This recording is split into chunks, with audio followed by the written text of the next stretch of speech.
Leviticus Chapter 22.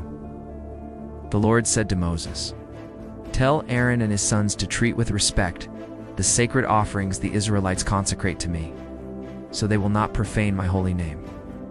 I am the Lord. Say to them, for the generations to come, if any of your descendants is ceremonially unclean and yet comes near the sacred offerings that the Israelites consecrate to the Lord, that person must be cut off from my presence. I am the Lord. If a descendant of Aaron has an infectious skin disease or a bodily discharge, he may not eat the sacred offerings until he is cleansed.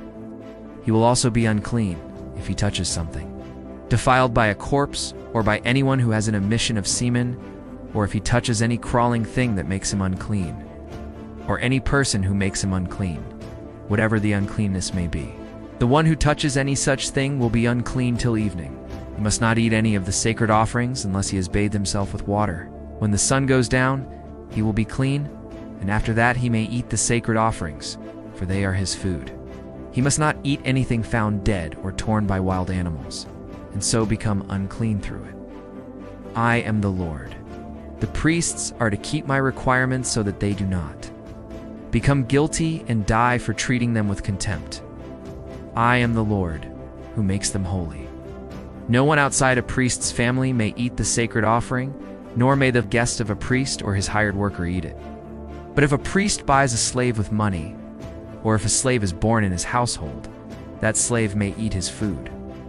If a priest's daughter marries anyone other than a priest, she may not eat any of the sacred contributions.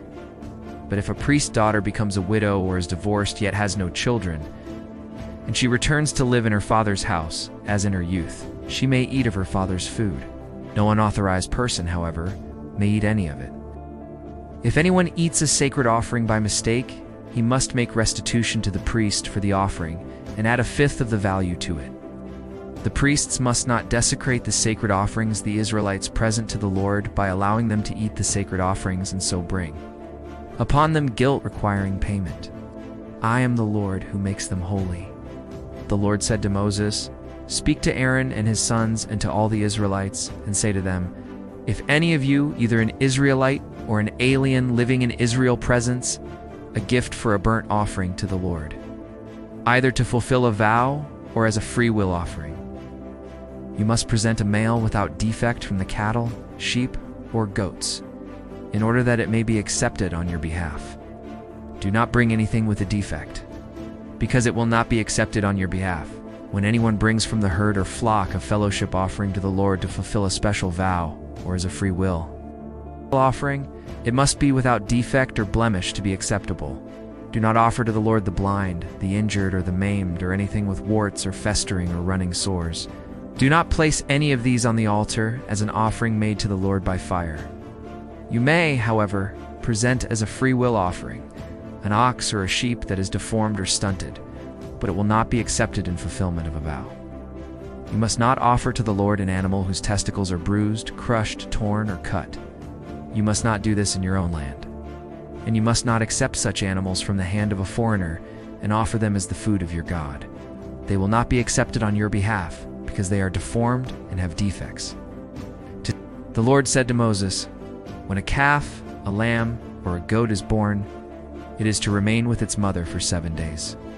From the 8th day on, it will be acceptable as an offering made to the Lord by fire.